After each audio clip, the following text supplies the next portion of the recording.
Assalamualaikum warahmatullahi wabarakatuh. Waalaikumsalam Waalaikumsalam warahmatullahi warahmatullahi wabarakatuh. Selamat wabarakatuh. malam, salam sejahtera untuk kita semua. Mungkin Bapak Heri tidak hadir ya Bu ya, tidak ada hari ini, tapi semoga beliau sehat. Yang kami hormati Bapak Dr. Kasmudi selaku narasumber hari ini. Yang kami hormati juga Bapak Ibu peserta webinar pada hari ini.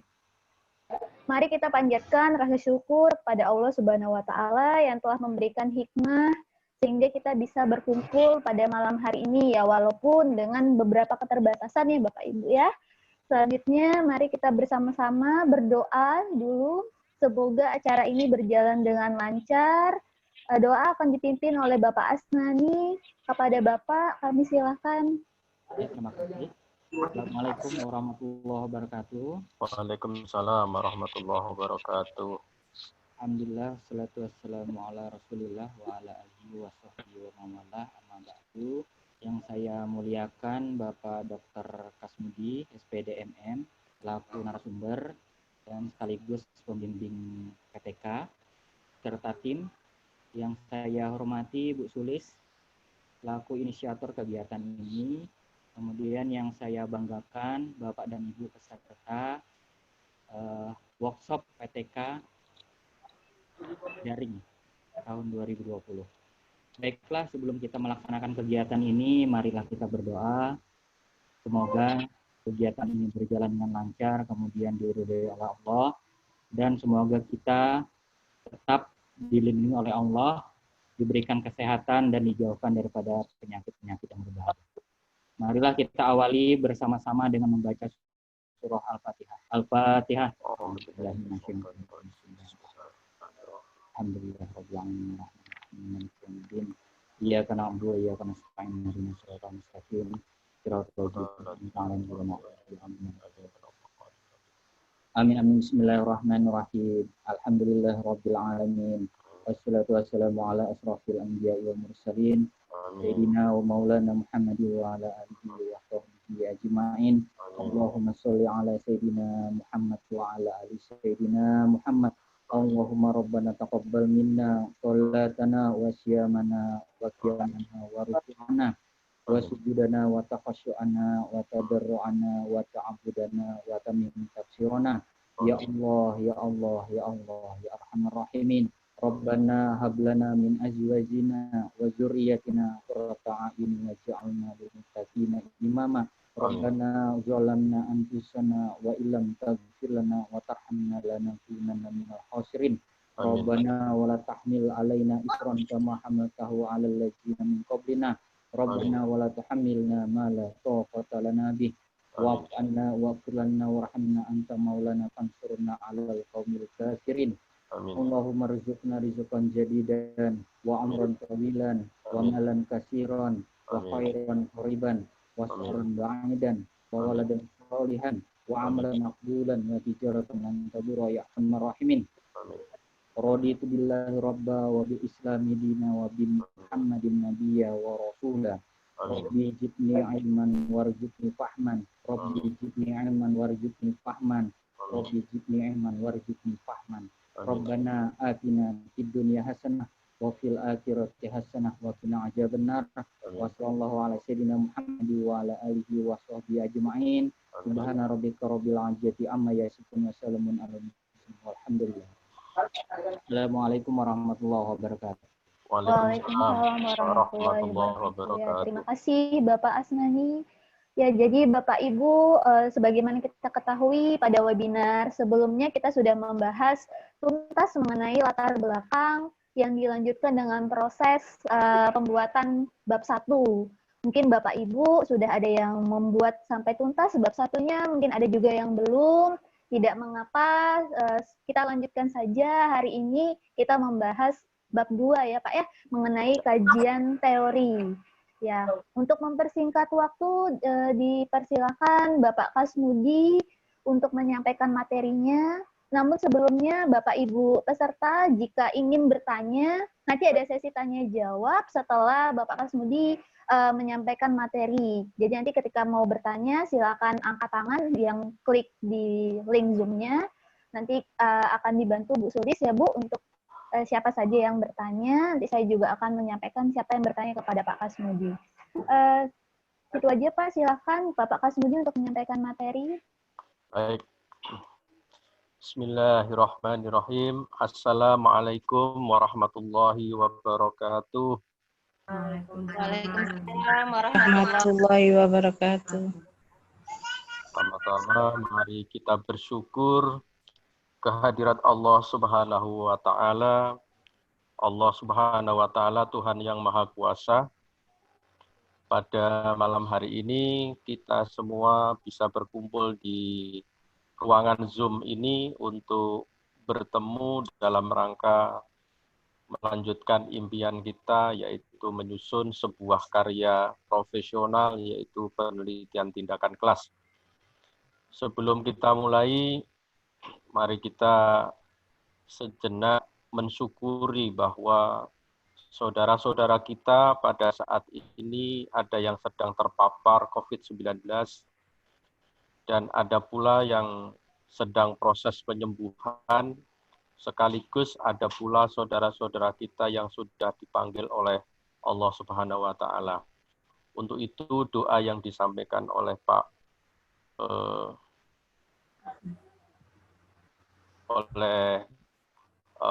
Pak Asnani tadi, ya Pak Asnani, mudah-mudahan ini juga selain untuk kita, juga untuk para saudara-saudara kita yang saat ini sedang menghadapi musibah itu. Bapak Ibu yang saya hormati, dimanapun Bapak Ibu berada, ada yang dari Samarinda, ada yang dari Balikpapan, ada pula yang dari Kutai Timur, mudah-mudahan sudah bergabung. Pada malam hari ini kita akan melanjutkan perjuangan Bapak Ibu, mengapa saya harus mengadakan pendampingan seperti ini. Saya tahu siklus Bapak Ibu, mood itu kadang-kadang naik, kadang-kadang turun. Kalau lama tidak pernah ada yang menyapa, maka bisa jadi yang sudah turun itu kemudian tenggelam. Dan kalau sudah tenggelam itu, maka bangkitnya begitu susah. Maka dari itu, saya nyampaikan kepada Bu Sulis untuk kita ketemu di hari yang ke-15, atau persis di hari ke-15 itu hari ini tadi, nah, kita supaya bisa ada komunikasi.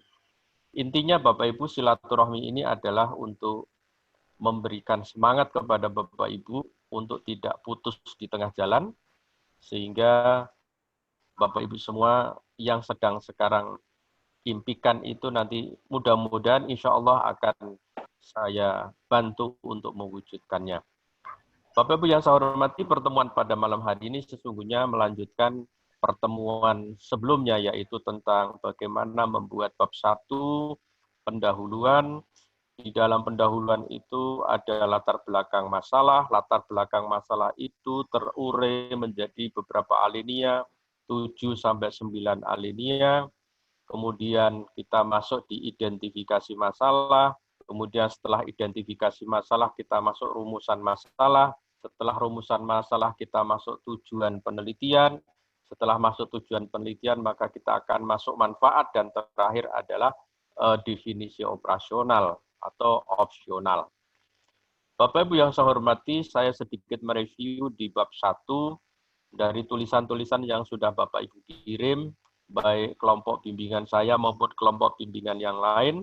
Saya kira nuansanya sama, saya ingin menegaskan kembali mulai dari latar belakang.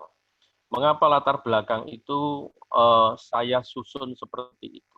Yang pertama, untuk melindungi Bapak Ibu bahwa PTK ini memang benar-benar terbitnya, lahirnya pada saat terjadi COVID-19. Maka dari itu, gambar yang ada di latar belakang masalah, nuansa yang ada di latar belakang masalah, itu isinya tentang bercerita tentang COVID, bercerita tentang belajar dengan keterbatasan, bercerita tentang kurikulum darurat. Nah, jadi dengan kondisi itu, nanti Bapak Ibu, kapanpun tulisan Bapak Ibu akan dikenang orang. Karena kita semua menghendaki dan bekerja keras untuk bagaimana tahun 2021 itu kalau bisa COVID insya Allah sudah tidak ada lagi. Kalaupun ada itu sudah bisa ditaklukkan, kira-kira seperti itu. Nah, karena itu Bapak Ibu, itu dari di bab 1, kemudian di bab 1 itu Bapak Ibu nanti yang sudah biasa pernah nyusun PTK akan bertanya-tanya kok begitu detailnya ya Pak, kondisi ada kondisi guru, kondisi siswa, kondisi situasi belajar. Saya rujukannya adalah dari buku Profesor Sarwiji Suwandi, dosen guru besar bahasa Indonesia dari UNS Solo. Jadi ini Bapak Ibu supaya tidak tanya-tanya. Kemudian dari berbagai analisis juga menyebutkan bahwa faktor-faktor belajar itu ditentukan oleh 3 hal itu. Tetapi ada teori baru lagi yang belum sempat saya adopsi, untuk sementara biarkan aja seperti itu Bapak Ibu. Bapak Ibu yang saya hormati, kemudian ini rangkaian dengan bab 2, di mana nyantolnya. Yang pertama Bapak Ibu harus ingat betul, ketika judul itu sudah dipilih, maka Bapak Ibu sudah memastikan bahwa ketika judul itu ditanya pada orang, maka itu sudah ada di kepala Bapak Ibu. Jangan seperti pada saat kita kuliah dulu S1, ketika mau diuji skripsinya, Bapak Ibu ditanya tentang judulnya justru lupa. Ini sangat lucu sekali kan begitu. Jadi penelitian ini harus sudah mengendap terlebih dahulu judulnya. Nah, lahirnya judul itu disebabkan karena Bapak Ibu mengenali dengan baik masalah-masalah yang muncul di antara kita, yaitu di kegiatan pembelajaran di masa COVID-19 ini. Itu poin pertama di pembahasan malam hari ini, Bapak Ibu mengenali judul. Yang kedua, Bapak Ibu setelah judul, maka ada hal penting di sini, yaitu Bapak Ibu merumuskan masalah. Nah, rumusan masalah itu, Bapak Ibu, rumusan masalah itu adalah Bapak Ibu sama dengan membuat pertanyaan. Sama dengan Bapak Ibu membuat pertanyaan. Pertanyaannya dibuat sendiri, lalu nanti akan dijawab sendiri di dalam proses penelitian itu. Karena itu rumusan masalah, pertanyaan yang dimunculkan, ini sambil koreksi ya Bapak Ibu, pertanyaan yang dimunculkan, terutama dalam penelitian tindakan kelas, itu induknya adalah penelitian kualitatif, maka sebaiknya penelitian tindakan kelas itu menggunakan kata bagaimana. Nah ini sambil kita mengkoreksi, ya, sambil kita mengkoreksi tulisan Bapak Ibu. Kalau yang lalu misalnya sudah ditulis tapi apakah, maka sebaiknya nanti bisa kita ganti dengan bagaimanakah. Lalu apa perbedaannya antara apakah dengan bagaimana? Ya, apakah itu berarti jawabannya sudah bisa disetting dari awal. Kalau Bapak Ibu saya tanya, apakah Bapak Ibu bahagia malam hari ini? Bapak Ibu jawabannya ya atau tidak. Berarti jawaban itu sudah bisa kita lihat. Dengan jawaban yang sudah kita lihat itu, maka ini tidak cocok kalau dipakai untuk pertanyaan di penelitian tindakan kelas, karena induk penelitian tindakan kelas ini adalah kualitatif, bukan kuantitatif. Jadi bagaimana? Jadi kata kuncinya bagaimana. Lalu bagaimana itu nanti jawabannya apa? Bagaimana itu jawabannya adalah uraian. Jawabannya adalah by proses. Jawabannya itu adalah sistematika. Jawabannya itu adalah argumentasi-argumentasi. Jawaban dari bagaimana itu nanti Bapak Ibu akan menggali lebih dalam, akan mengeksplor. Bapak Ibu akan mengungkap. Bapak Ibu nanti akan menginvestigasi yang nampak dan tidak nampak. Itu kata bagaimana. Tapi kalau kata apakah, jawabannya ada di permukaan. Maka dari itu Bapak Ibu, PTK ini sesungguhnya Bapak Ibu menggali sesuatu yang nampak, yang ditunjukkan nampak. Yang ditunjukkan nampak itu apa? Mukanya anak-anak, mukanya anak-anak, keceriaan anak-anak, antusiasme anak-anak, ya, motivasi mereka yang begitu kuat, itu adalah gambaran hal-hal yang bisa Bapak Ibu lihat nanti dengan menggunakan pertanyaan bagaimana, nanti Bapak Ibu akan mendapatkan itu. Harapannya seperti itu dari filosofi penelitian kualitatif. Itu ya Bapak Ibu ya. Jadi, kata kunci tadi yang pertama adalah Bapak Ibu akan menggunakan kata kunci judul. Yang kedua, Bapak Ibu akan menggunakan kata kunci yang ada di rumusan masalah. Kata kunci yang ketiga sebagai acuan untuk masuk di bab 2 adalah Bapak Ibu membuat definisi operasional. Apa itu definisi operasional, Bapak Ibu? Kata kunci dari judul, saya ulangi, apa itu definisi operasional? Definisi operasional adalah mengoperasionalkan atau menyusun konsep operasional dari kata kunci judul yang sudah Bapak Ibu tentukan.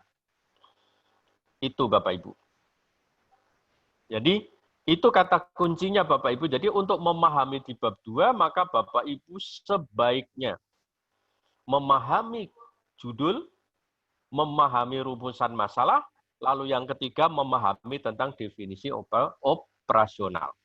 Itu 3 kata kunci itu ya Bapak Ibu, 3 kata kunci itu dipegang. Nah, baik, sekarang kita akan masuk di bab 2-nya, yaitu tentang kajian teori, atau orang sering menyebut juga kajian pustaka. Tapi saya mencoba untuk mencari judul yang setara dengan itu, tetapi memiliki makna kelekatan dengan fungsinya, yaitu saya menyebutnya anatomi teori PTK. Kalau anatomi itu berarti ini Bapak Ibu yang mungkin ngajar biologi tahu apa itu anatomi. Jadi susunan terstruktur yang memiliki fungsi masing-masing satu sama lain itu saling melengkapi. Itu diantaranya. Jadi ini Bapak Ibu. Nah,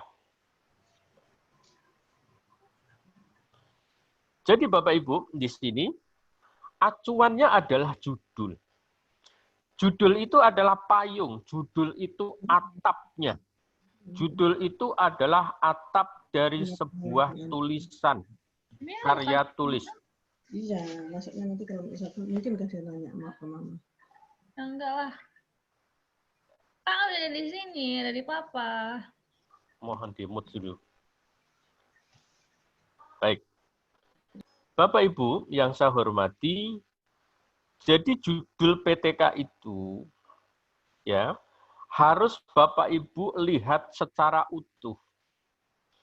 Dari kalimat kata pertama yang disusun sampai kata itu terakhir, maka Bapak Ibu harus memayungi, harus membuat definisi dengan lengkap. Sehingga tidak ada kata-kata yang ada di dalam judul itu nantinya tidak dimuat. Ya, tidak dimuat hal-hal penting yang ada di teori. Kenapa? Karena teori itu dibangun untuk memayungi data. Itu Bapak Ibu. Nah, jadi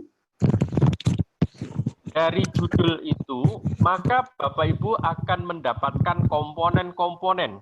Maka saya sebut anatomi. Komponen-komponen. Bagian-bagian. Bagian-bagian itu sama-sama memiliki arti pentingnya. Nah, ini Bapak Ibu.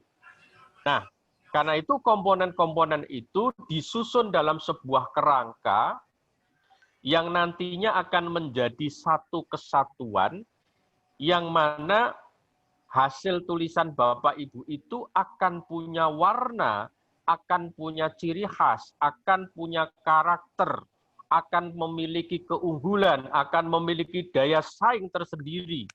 Ya, daya saing sendiri bahwa PTK Bapak Ibu itu memang PTK yang hidup. Pak, apakah ada PTK yang mati, Pak? Ada. PTK yang hidup dengan PTK yang mati beda. PTK yang hidup itu adalah teorinya hidup. Teorinya lengkap. Teorinya lengkap. Pertama, teorinya lengkap. Yang kedua, teorinya update. Yang ketiga, teorinya itu bebas dari plagiasi. Lalu teorinya itu digunakan sebagai bahan energi untuk membuat suatu gambaran temuan data nantinya akan ditulis di bab 4. Itu Bapak Ibu. Jadi kalau begitu Bapak Ibu, ketika kita menuliskan kajian teori, maka sesungguhnya Bapak Ibu sedang melatih diri untuk bagaimana nanti menyajikan data di bab 4. Sekaligus pada waktu Bapak Ibu menyajikan data di bab 4 itu, nanti Bapak Ibu di situ akan memiliki kedalaman, keluasan tentang apa yang Bapak Ibu bahas. Kalau teorinya kandas, teorinya itu terlalu dangkal, maka Bapak Ibu nanti di bab 4 akan terlihat warna dari tulisan itu dangkal. Contoh misalnya. Ini contoh Bapak Ibu. Misalnya Bapak Ibu ketika nanti menuliskan di bab 2, misalnya definisi belajar. Maka Bapak Ibu hanya mencantumkan satu saja definisi. Apa yang dimaksud dengan apa definisi belajar itu. Tapi definisi belajar itu tidak dibandingkan, tidak dianalisis, tidak dikawinkan dengan pendapat yang lain. Jadi, ini hal penting Bapak Ibu ya. Ketika menulis sebuah definisi, prinsip atau faktor-faktor, maka sebaiknya, karena ini PTK, Bapak Ibu itu kan PTK profesional. Beda dengan mahasiswa loh Bapak Ibu ya. Kalau mahasiswa S1 yang nyusun PTK, dia sedang belajar. Tapi Bapak Ibu nulis PTK ini adalah PTK-nya orang profesional yang nanti ketika selesai, PTK ini akan dijadikan sebagai acuan untuk naik pangkat. Nah, karena itu Bapak Ibu, ketika Bapak Ibu nanti menuliskan teori, maka sebaiknya sekali lagi Bapak Ibu, jangan menuliskan satu teori, hanya satu sumber lalu selesai. Tapi sebaiknya minimal 2 Bapak Ibu. Syukur kalau lebih dari 2. Misalnya teori belajar. Teori belajar menurut siapa? Silahkan. Teori belajar menurut siapa lagi? Silahkan. Lalu dari 2 teori itu, Bapak Ibu akan dapat membandingkan.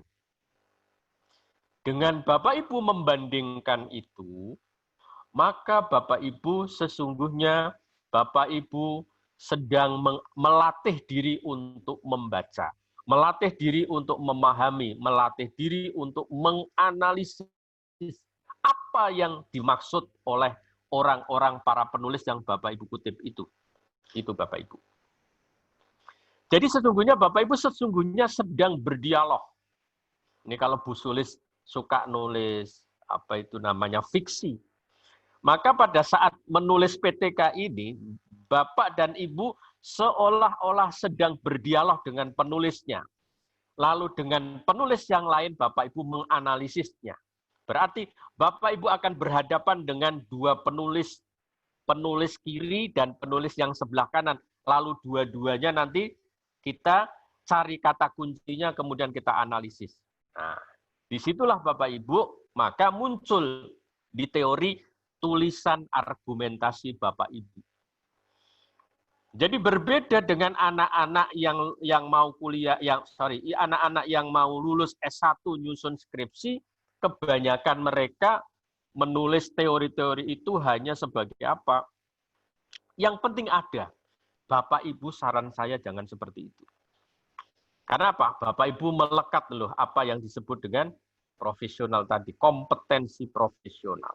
Salah satu kompetensi profesional itu adalah berpikir analitik, berpikir profesional, berpikir menurut menurut kaidah-kaidah keilmuan ya, yang ilmiah. Itu Bapak Ibu.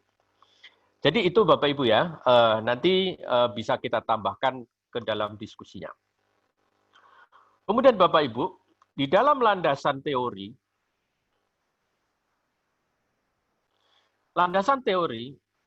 itu adalah Bapak Ibu nanti akan memahami tentang konstruksi landasan. Jadi konstruksi landasannya itu seperti apa? Bagaimana cara membuat konstruksi?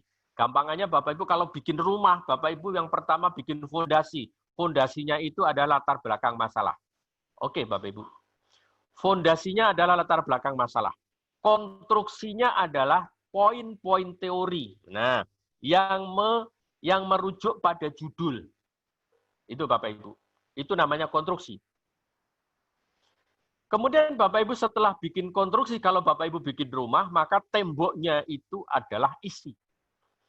Jadi bikin saja Bapak Ibu nanti bab 2, maka cara kerjanya Bapak Ibu jangan nunggu bab 2 sampai selesai, kemudian Bapak Ibu nggak bergerak di bab yang lain, nggak usah begitu.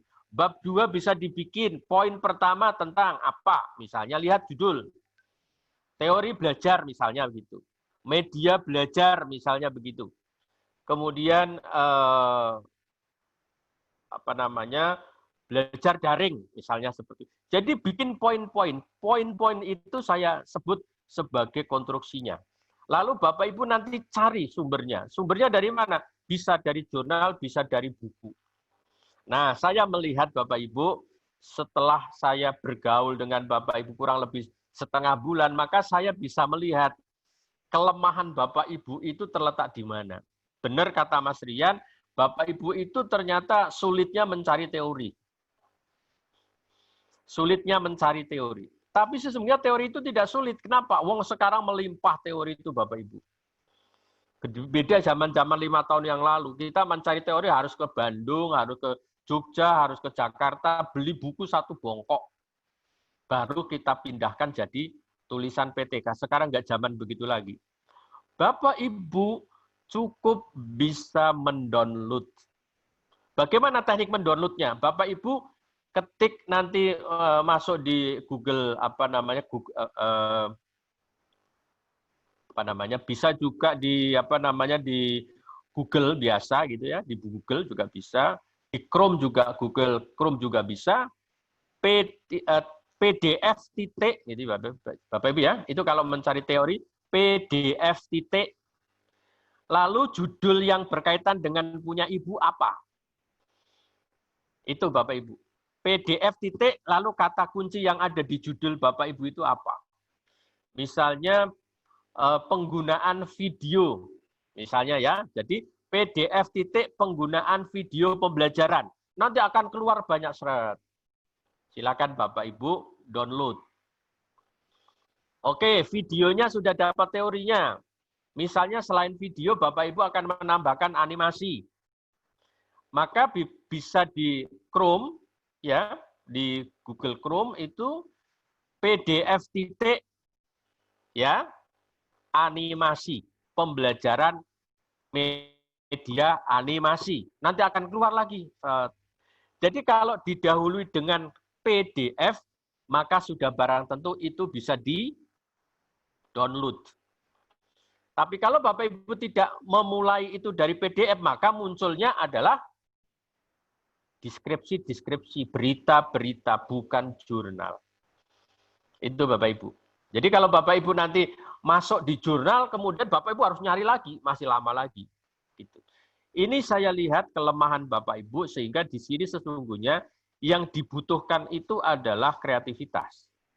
Jadi bikin saja Bapak Ibu, konstruksinya tadi, kemudian teorinya nanti sambil mencari di jurnal. Nah, kemudian nanti Bapak Ibu sambil menuliskan teori-teori itu, nanti Bapak Ibu jangan lupa sumber linknya. Sumber linknya mengambil pada saat waktu mengambil dari Google itu, link yang di atas kotak itu, Bapak Ibu itu yang di-copy. Itu nanti yang dipindahkan, kalau secara manual masuk nanti di kajian pustaka. Tapi saya yakin mungkin Bapak Ibu sudah tahu bagaimana nanti cara menyusun daftar pustaka secara otomatis. Ya. Jadi itu nanti kalau memang mayoritas masih kesulitan, nanti biar saya minta bantuan Mas Kiftian untuk bisa membantu ini nanti pada sesi-sesi berikutnya. Itu ya Bapak Ibu mengenai mengenai landasan teori itu. Nah, landasan teori ini Bapak Ibu, hal yang terpenting selain tadi mengambil dari sumber-sumber tadi, maka Bapak Ibu bagaimana caranya Bapak Ibu mengutip. Mengutip itu berarti memindahkan atau mendesain. Jadi mengutip itu ada yang kutipan langsung berarti memindahkan. Dari buku diketik ulang, kemudian Bapak Ibu tulis di situ, kemudian dengan menggunakan standar spasi tertentu gitu ya. Kalau kutipan langsung lebih dari 3 baris, maka Bapak Ibu nanti akan menulisnya 1 spasi. 1 spasi saya kira tahu ya Bapak Ibu, nanti dilihat di paragraf, paragrafnya nanti diklik, nanti kelihatan ada di kotak, di situ Ibu cari yang single. Kalau yang dikutip itu lebih dari 3 baris. Lalu nanti yang Bapak Ibu menulis baris dari sebelah kiri itu masuk 1 spasi lurus dengan spasi di atasnya. Itu ya Bapak Ibu untuk bagaimana cara mengutipnya. Kemudian Bapak Ibu, kutipan yang terbaik itu yang seperti apa? Karena waktu kita terbatas, mudah-mudahan nanti ya 8:30 sudah bisa selesai materi saya.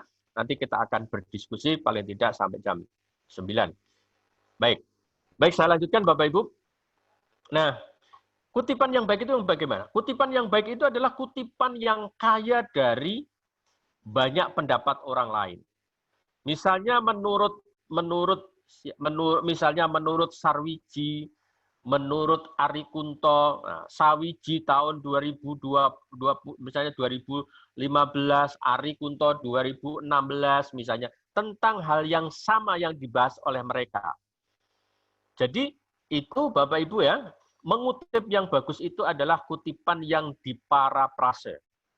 Parafrase itu adalah mencari kata kunci dari definisi-definisi itu, kemudian kita simpulkan sendiri menggunakan kalimat kita, tetapi tetap menggunakan kata kunci yang ditulis oleh para penulis itu. Tetap menuliskan nama-nama, siapa nama-nama para penulis itu. Itu Bapak Ibu. Itu adalah cara mengutip yang baik. Kemudian Bapak Ibu sekalian, setelah Bapak Ibu ngutip, ini jangan seperti mahasiswa. Kalau mahasiswa yang saya temukan, mulai ya puluhan tahun yang saya hadapi, maka mahasiswa itu begitu ngutip maka ditinggal gitu. Artinya ini adalah kutipan yang sepi, saya sebut kutipan yang sepi. Ini adalah penulis tidak bertanggung jawab. Mengapa? Kalau Bapak Ibu itu sudah ngutip, seharusnya Bapak Ibu memaknai, menggambarkan apa yang sudah ditulis itu. Atau apa yang sudah dikutip itu, apa maksudnya. Nah, ini yang dilakukan oleh para mahasiswa dengan keterbatasannya, biasanya menggunakan berdasarkan kutipan di atas, maka dapat disimpulkan. Nah, kata-kata menyimpulkan itu adalah menggambarkan bahwa itu adalah mengutip kutipan yang paling rendah. Kenapa? Sama aja meringkas. Bahasanya tetap menggunakan bahasa itu. Yang baik menggunakan parafrase. Parafrase itu, saya ulangi, parafrase itu mencari kata kunci, ya, mencari kata kunci dari masing-masing tulisan itu, kemudian tetap dicantumkan nama dan tahunnya, cari kata kuncinya, kemudian Bapak Ibu susun dengan kalimat sendiri. Apa keuntungan dari parafrase ini, Bapak Ibu? Keuntungannya adalah Bapak Ibu nanti, pada saat Bapak Ibu nanti akan PTK ini akan minta tanda tangan, maka saya merekomendasikan kepada Bapak Ibu semua untuk plagiasinya maksimal 10-15% saja. Ini Bapak Ibu, kalau Bapak Ibu banyak mengambil dari internet, Bapak Ibu tidak olah kalimat itu, maka sudah barang tentu nanti hasilnya plagiasi. Kalau hasilnya plagiasi, siapa yang malu Bapak Ibu? Pertama, Bapak Ibu nanti ketika Bapak Ibu untuk mengusul pangkat, diusulkan untuk naik pangkat, maka sudah barang tentu Bapak Ibu kalau di situ nanti dicurigai dari sebuah judul yang sama, kata pendahuluannya juga sama dengan yang ada di internet, maka yang terjadi apa? Bapak Ibu itu kerja sia-sia. Pasti tidak akan disetujui. Kenapa? Karena penilaian PTK ini sifatnya gugur Bapak Ibu, bukan oh ini bab satunya masih kurang, nanti tolong diperbaiki, nggak ada begitu Bapak Ibu. Nggak ada istilah begitu. Jadi bab 1 sampai dengan bab 5 itu harus utuh benar. Logis. Semuanya ada indikator-indikatornya, nanti indikator-indikator ini tentunya akan saya berikan kepada Bapak Ibu, akan saya berikan dalam bentuk pembimbingan sehingga Bapak Ibu itu tidak lalai dari itu. Itu ya, itu mengenai landasan teori. Nah, sumbernya dari mana Bapak Ibu? Tadi saya berkali-kali menyebut sumbernya lebih baik mengambil dari jurnal. Ada perbedaan, mengapa tidak buku Pak? Kalau buku kembali kepada masa lalu lagi, Bapak Ibu nanti akan ada alasan saya terlalu sulit karena bukunya tidak ada.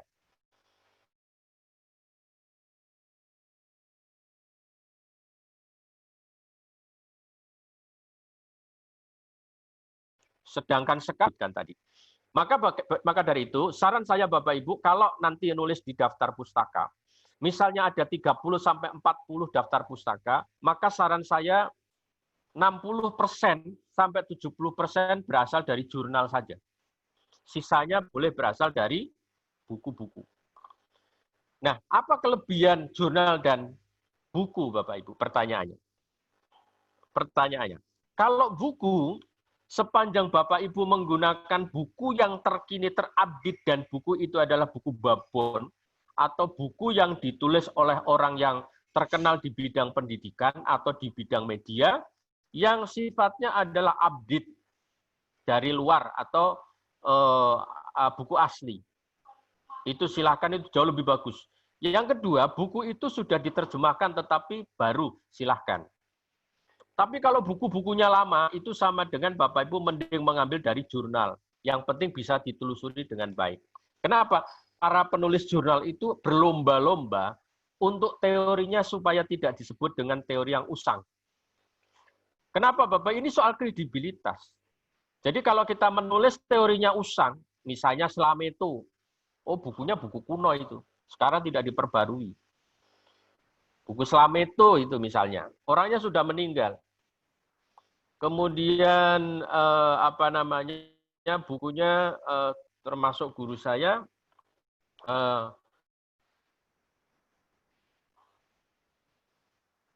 Prof. Nana misalnya.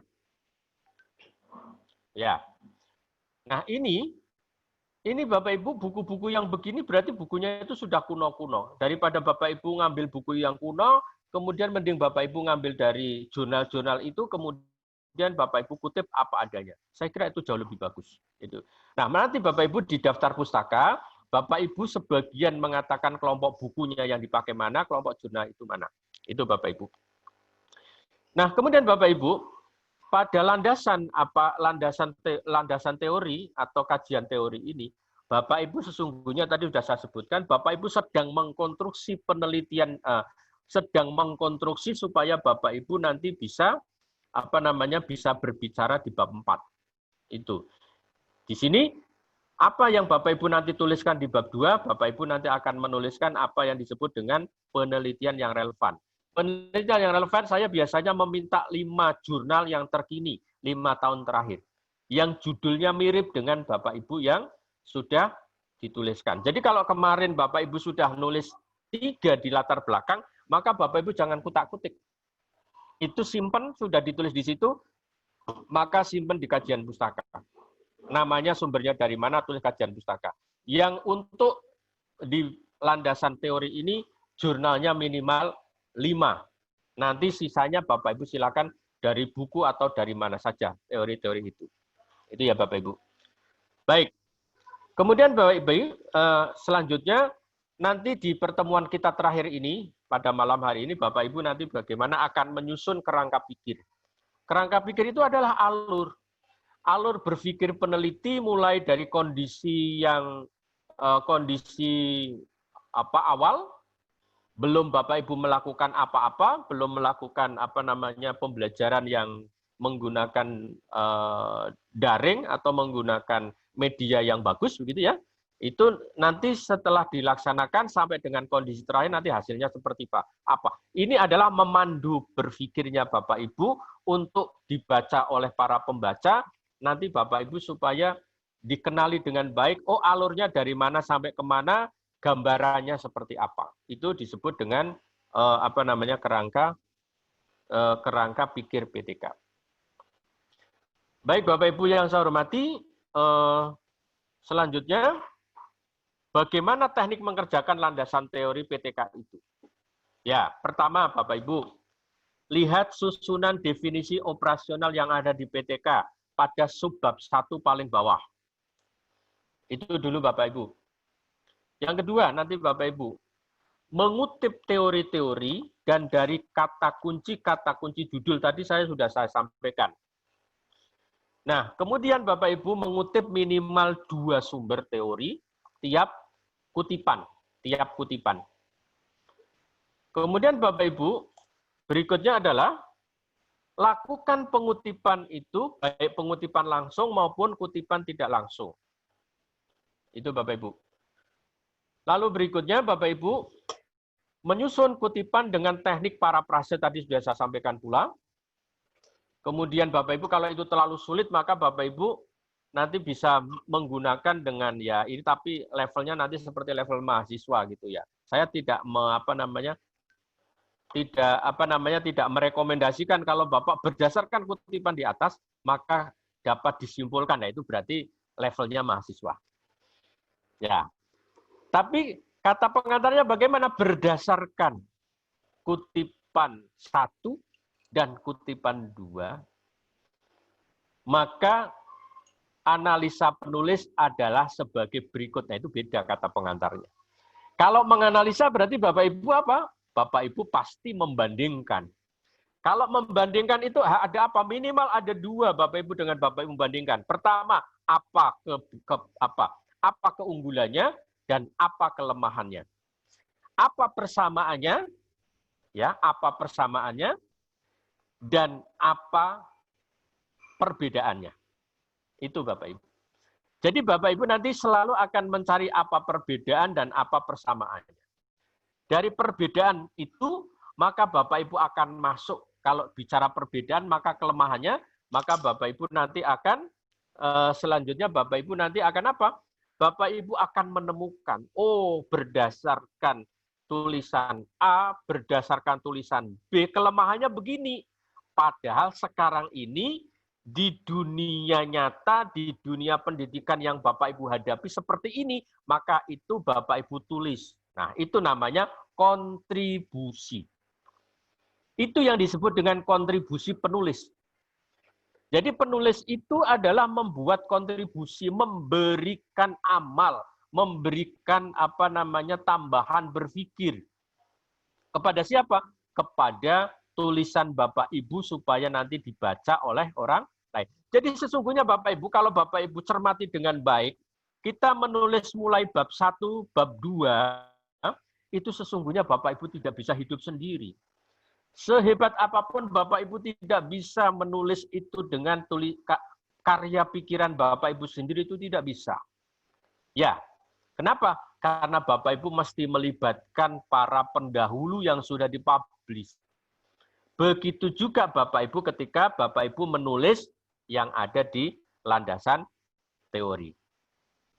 Ya, kemudian Bapak Ibu, berikutnya adalah gunakan fasilitas referensi MS Word atau referensi MS Word itu adalah menulis dengan menggunakan referensi, dan referensi itu nantinya akan menghasilkan langsung otomatis menulis di daftar pustaka. Itu referen. Atau Bapak Ibu kalau mau canggih silakan menggunakan Mendeley. Atau silakan Bapak Ibu menggunakan EndNote. Ini biasa dipakai oleh dosen-dosen. Ya, silakan saja Bapak Ibu kalau memang mampu itu. Nah, ini contoh di sebelah kanan adalah misalnya ini contohnya adalah pada saat semi-semi sebelum COVID lah. Judulnya adalah peningkatan interaksi belajar menggunakan model jigsaw dengan media WA dan YouTube tentang titik-titik untuk siswa kelas titik-titik di SMP titik-titik. Nah, dari kata kunci judul itu, maka Bapak Ibu, maka melahirkan apa itu? Yang pertama, interaksi itu adalah kata kunci dalam pembelajaran di pembelajaran konstruktivisme. Itu interaksi. Jadi Bapak Ibu, saya kira teori belajar konstruktivisme ini layak karena Bapak Ibu rata-rata menggunakan media. Cantumkan teori konstruktivisme dengan sumber yang jelas. Lalu yang kedua, Bapak Ibu, teori tentang interaksi belajar itu seperti apa?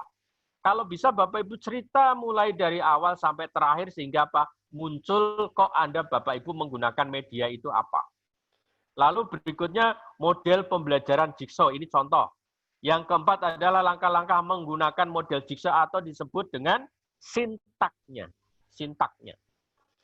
Kemudian model aplikasi WA dan YouTube itu apa? Cara menggunakannya bagaimana? Nah, ini Bapak Ibu. Jadi Bapak Ibu, di bab 2 itu apapun yang Bapak Ibu gunakan, media itu maka Bapak Ibu harus menemukan teori bagaimana langkah-langkahnya menggunakan teori itu. Karena itu menjadi kata kunci Bapak Ibu. Kata kunci menggunakan media adalah langkah-langkah menggunakan media, bukan mengupas tentang medianya itu. Ini ingat Bapak Ibu ya, karena judul Bapak Ibu adalah meningkatkan titik-titik melalui atau menggunakan titik-titik. Kata menggunakan itu berarti menggambarkan langkah-langkah. Ini kata kuncinya loh Bapak Ibu ya. Baik. Bapak Ibu yang saya hormati, berikutnya ya. Di dalam landasan teori itu, ini sama yang sudah saya jelaskan tadi, gambarannya seperti itu sehingga muncul ilustrasi seperti itu. Nah, ini contohnya misalnya. Setiap kutipan itu Bapak Ibu harus menemukan apa yang disebut dengan pemaknaan makna dari kutipan. Contoh tadi misalnya interaksi belajar. Menurut Saude, Nana Saude ini dulu dosen saya yang sudah wafat, beliau sudah tidak ada, maka bukunya buku lama. Terakhir tahun 2012 misalnya begitu. Ya. Maka di sini misalnya Nana Saude 2010 halaman 112. Dia bicara tentang apa? Ya. Kemudian menurut Sanjaya, pengertian sama tentang interaksi belajar. Kemudian dari Nana Saude itu maka kita akan menemukan ya persamaan dari kedua ahli itu apa, kemudian perbedaannya apa, kemudian Bapak Ibu ya, apa yang bisa Bapak Ibu berikan masukan. Itu ya Bapak Ibu ya. Jadi kata kuncinya mengutip lebih dari satu orang berarti minimal 2 ya Bapak Ibu ya, minimal 2. Sumbernya jelas, setelah mengambil dari 2 itu Bapak Ibu nanti bedakan. Setelah dibedakan maka Bapak Ibu akan menemukan kelemahan. Dari kelemahan itu maka Bapak Ibu memberikan masukan. Intinya ada di situ sebetulnya. Jadi poin pentingnya itu adalah Bapak Ibu memberikan masukan. Itu ya Bapak Ibu. Nah, berikutnya Bapak Ibu, ini adalah contoh penelitian relevan nanti Bapak Ibu ketika nanti akan menghadapi di bab 2 terakhir. Bab 2 terakhir itu penelitian yang relevan. Jadi kalau nanti Bapak Ibu tanya, di bab 2 itu mau diisi apa saja sih Pak? Nah, ini berarti kalau mau diisi apa saja, maka jawabannya adalah konstruksi teori di masing-masing judul. Jadi, urut-urutannya sesuai dengan judul Bapak Ibu masing-masing. Maka bunyinya tidak akan sama karena judulnya beda-beda. Jadi, ini Bapak Ibu. Ini contohnya adalah judul PTK 1, tujuan penelitiannya dia apa? Metode penelitiannya bagaimana? Judul yang kedua juga begitu. Apa tujuan penelitian, apa metode penelitiannya. Judul ketiga juga sama itu dicari persamaannya, perbedaannya. Lalu Bapak Ibu cari kelebihan dan kekurangannya. Dari kelebihan kekurangannya itu maka Bapak Ibu akan menemukan analisis dari kelebihan dan kekurangan itu, maka Bapak Ibu silakan berargumentasi. Ini seperti apa yang sudah saya sampaikan di atas tadi. Nah, selanjutnya Bapak Ibu, ini langkah-langkah dalam review jurnal itu seperti apa? Ini Bapak Ibu. Ini berarti seperti mundur seperti saya sampaikan tadi, ya. Jadi merujuk pada rumusan masalah, kemudian nanti mencari literaturnya, kemudian evaluasi isi datanya dari jurnal yang Bapak Ibu temukan itu, kemudian Bapak Ibu nanti akan analisis dan interpretasi. Ya, ini gunanya sekali lagi Bapak Ibu adalah untuk menghasilkan tulisan masukan-masukan dari Bapak Ibu untuk untuk mewarnai pemanaan dari sebuah tulisan PTK Bapak Ibu.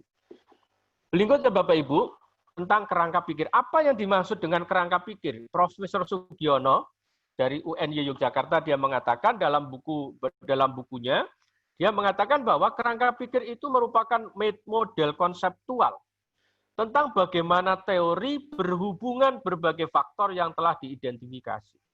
Jadi kalau Bapak Ibu bikin kerangka pikir, tentu Bapak Ibu harus kaya membaca teori itu sampai dari alinea tuntas. Dari hasil alinea ke alinea itu, maka Bapak Ibu baru akan membuat suatu peta, suatu gambar. Karena kerangka pikir, apalagi untuk PTK para guru profesional, guru PNS, maka Bapak Ibu wajib menggunakan gambar flowchart, menggunakan peta konsep, bukan menggunakan deskripsi. Ya Bapak Ibu ya, gunakanlah gunakanlah gambar flowchart, gunakanlah peta konsep, ya. Lalu menurut Ika Siskawati tahun 2020 dia mengatakan bahwa fungsi kerangka pikir itu adalah sebagai panduan seorang peneliti, sebagai arah peneliti untuk mencapai tujuan penelitiannya, penelitian yang telah ditetapkan. Jadi kerangka pikir itu dianalogikan sebagai suatu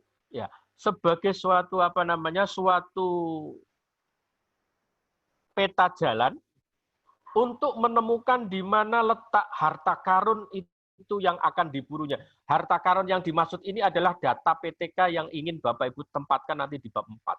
Itu menurut Eka Siskawati ini.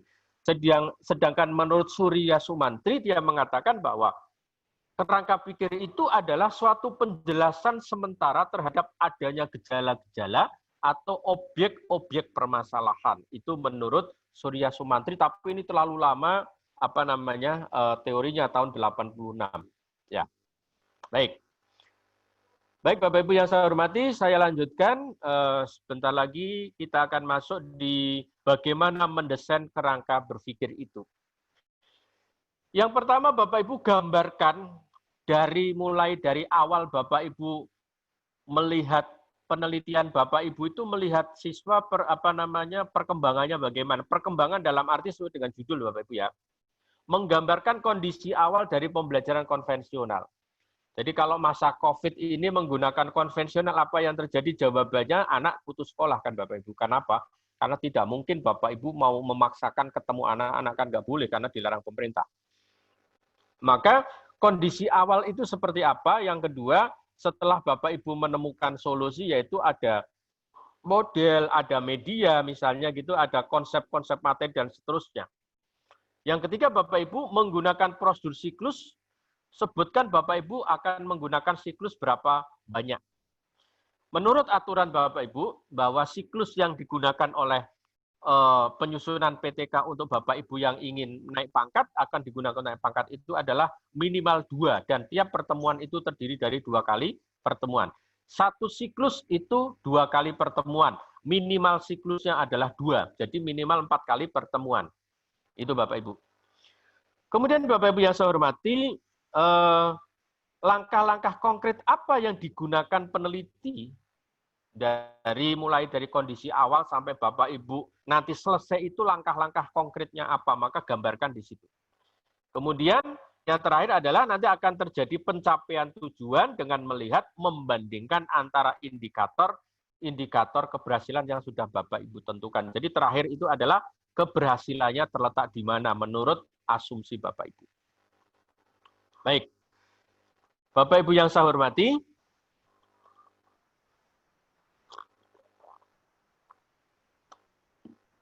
nah, ini Bapak Ibu, ini contoh dari metrik bagaimana membuat kerangka pikir. Yang pertama Bapak Ibu ada 3 kolom. Kolom yang pertama adalah kolom aspek tindakan, kolom yang kedua perilaku guru dalam pembelajaran, yang berikutnya adalah perilaku siswa dalam pembelajaran. Misalnya dalam kondisi awal pembelajaran, ya, perilaku guru dalam pembelajaran adalah kegiatan KBM-nya berlangsung dengan konvensional, artinya tidak menggunakan media, tidak menggunakan model, tidak menggunakan diskusi dan sebagainya. Kemudian KBM guru menggunakan media PPT, tetapi PPT-nya adalah PPT yang tidak bergerak, ya seperti yang saya sampaikan seperti ini, itu ya. Jadi apa PPT itu hanya memindahkan buku ke dalam layar saja kan begitu, ya. Apalagi kalau PPT-nya tidak bersumber dari analisis, ini Bapak Ibu lebih parah lagi gitu. Kemudian Bapak Ibu, berikutnya adalah perilaku siswa di kelas. Apa ketika kegiatan itu pembelajarannya konvensional, maka siswa kurang berminat, kurang antusias. Nah, kalau di kelas bagaimana Bapak Ibu? 15 menit pertama izin mau ke belakang, alasannya mau ke WC, itu tanda-tanda Bapak Ibu bahwa anak itu tidak kerasan di kelas. Kenapa? Karena pembelajarannya konvensional. Lalu Bapak Ibu dengan menggunakan media PPT bagaimana? Hasil belajar masih tetap rendah, tetapi belum KKM, karena ini gambarannya adalah pembelajaran normal, belum pembelajaran menggunakan COVID ya, atau kurikulum darurat. Langkah yang kedua Bapak Ibu, dengan kondisi menggunakan tindakan solusi, jadi itu bermasalah maka kita cari solusi di sini. Solusinya apa? Solusinya dalam KBM guru menggunakan model dan media pembelajaran.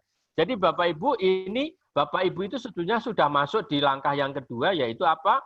Dari perilaku guru Bapak Ibu sudah menggunakan media. Medianya menggunakan apa? Tulis. Medianya apa? Media video, media animasi, media Camtasia misalnya begitu, atau menggunakan media Google Classroom misalnya dan sebagainya. Ini ada masuk di kolom yang kedua di perilaku guru, yaitu di kolom yang kedua yang warnanya biru. Kemudian bagaimana dengan perilaku siswa dengan menggunakan model dan media pembelajaran itu? Tentunya siswa akan semakin antusias. Ada peningkatan hasil belajar kalau pembelajarannya itu menggunakan pembelajaran yang yang konvensional. Yang ketiga, yang terakhir. Bagaimana ketercapaiannya? Jadi ini kondisi awal, kondisi tindakan, kemudian sekarang kondisi akhir. Kondisi akhir di dalam siklus itu apa hasilnya? Ini di kolom yang kedua, di kolom guru, yaitu guru menyempurnakan media dan model pembelajaran. Itu. Jadi kalau tadi ada kekurangan-kekurangan, misalnya Ibu misalnya sekarang hanya menggunakan media Google Classroom misalnya. Maka Google Classroom itu dipandang ada sisi kelemahan. Karena apa? Karena Bapak Ibu tidak bisa interaktif secara langsung. Pak Cak, Pak Kasmudi, mohon maaf, ini tadi nggak pakai share screen nggak? Nggak kelihatan, Bu. Teman-teman kelihatan nggak? Kelihatan, Bu. Kelihatan, saya kelihatan kok. Oh, berarti saya nggak kelihatan. Oke. HP, karena pakai HP nggak kelihatan, Bu. Ini pakai HP saya, Pak. Kelihatan ya, kalau kok. pakai HP nggak kelihatan. Biasanya yang screen kelihatannya di izin Pak Kas. Ya. Itu belum slideshow Pak Kas. Oh, F5. Iya. Kenapa? Di mana, Mas? Mas Rian? F5 saja, Pak. Tekan F5, Pak. F5. Iya. F5 langsung ya? Iya, Pak.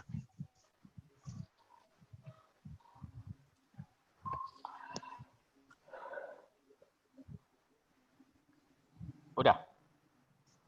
Ya, lanjut aja Pak, arah bawah gitu, atau spasi. Ya. Oke.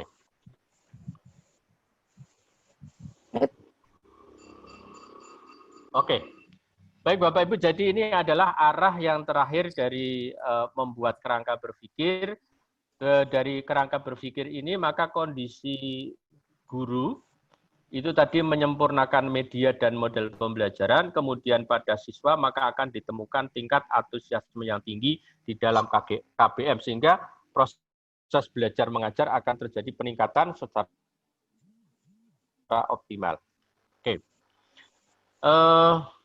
Yang terakhir Bapak Ibu, ini adalah contoh kerangka pikir, ini sumbernya dari bukan milik saya, ini adalah dari ya. Ini yang tadi gambaran dari atas, kondisi awalnya seperti apa, kemudian dilakukan tindakan, maka tindakan itu guru melakukan apa, maka siswanya nanti akan menghasilkan seperti apa, kemudian kondisi akhirnya nanti akan menghasilkan pembelajaran itu yang optimal. Demikian paparan dari saya, Bapak Ibu. Saya persilahkan Bapak Ibu untuk bisa menanyakan nanti satu persatu poinnya tentang di bab 2 dulu. Nah, bab 2 tadi sudah saya sampaikan acuannya dari bab 1 diantaranya ada judul, ada latar ada judul, kemudian ada rumusan masalah, kemudian selain ada rumusan masalah ada definisi opsional. Demikian yang dapat saya sampaikan. Mohon maaf kalau ada kekurangan, Bapak Ibu. Terima kasih. Selanjutnya saya beri kesempatan Bapak Ibu untuk menanyakan ini, menyiapkan nanti di bab 2-nya dengan menggunakan acuan yang sudah saya sampaikan. Terima kasih. Assalamualaikum warahmatullahi wabarakatuh. Waalaikumsalam warahmatullahi wabarakatuh. Silakan Bapak Ibu jika ada pertanyaan.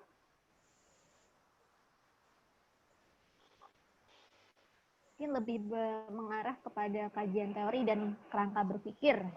Ya. Silakan Bapak Ibu. Silakan. Ya, mungkin saya mengawali ya, Pak. Oh, silakan, Ibu. Ya. Tadi kan Bapak menjelaskan ada beberapa aturan lah, tidaknya ketika kita mengutip jurnal atau kajian teori. Nah, kira-kira baiknya itu memakai jurnal atau kajian teori yang minimal tuh tahun berapa, Pak? Supaya datanya itu terupdate. Ya. Untuk kesepakatan umum walaupun tidak ada tulisan itu banyak para akademisi itu menetapkan 5 tahun terakhir. Kalau jurnal itu 5 tahun terakhir. Kalau buku itu biasanya bisa sampai 10 tahun terakhir.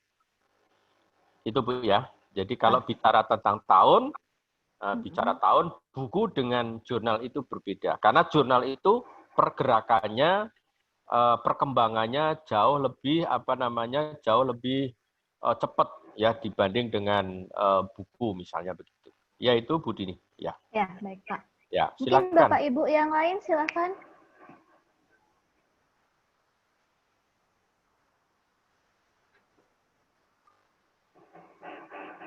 Silakan Bapak Ibu.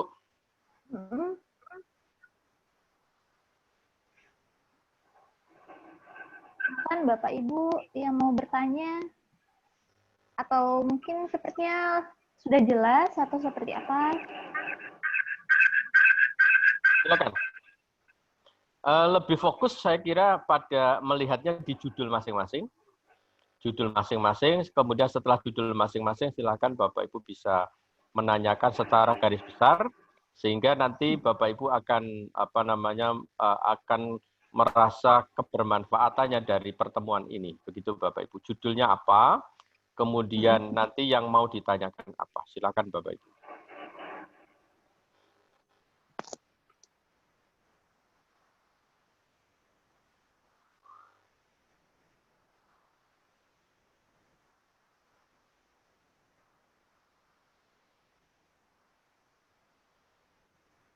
Silakan Bapak Ibu. Silakan Bapak Ibu jika mau bertanya. Ya Bu Sri. Assalamualaikum. Waalaikumsalam warahmatullahi. Siapa dulu nih? Ya. Bu Dwi, ya deh. Bu Dwi, silakan Bu. Ya, Bu Dwi silakan Bu. Assalamualaikum warahmatullahi wabarakatuh. Waalaikumsalam warahmatullahi wabarakatuh. Ini saya sudah menyerahkan tugas untuk bab 1, cuma belum ada jawaban. koreksi, nggih. Tapi ada masukan dari pembimbing.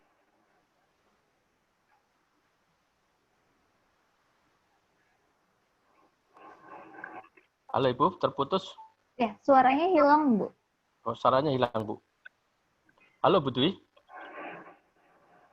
Antara judul dengan isi bab 1 itu masih kurang nyambung gitu Pak.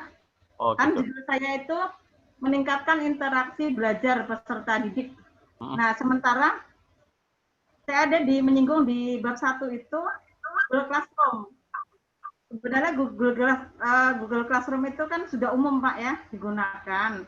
Sehingga saya cuma hanya memberikan linknya saja, videonya, karena video itu sebenarnya saya simpan di YouTube karena biar mudah lagi, karena di situ banyak materi yang sama yang berhubungan dengan yang saya share di link ke anak-anak, tujuannya biar membuka lagi.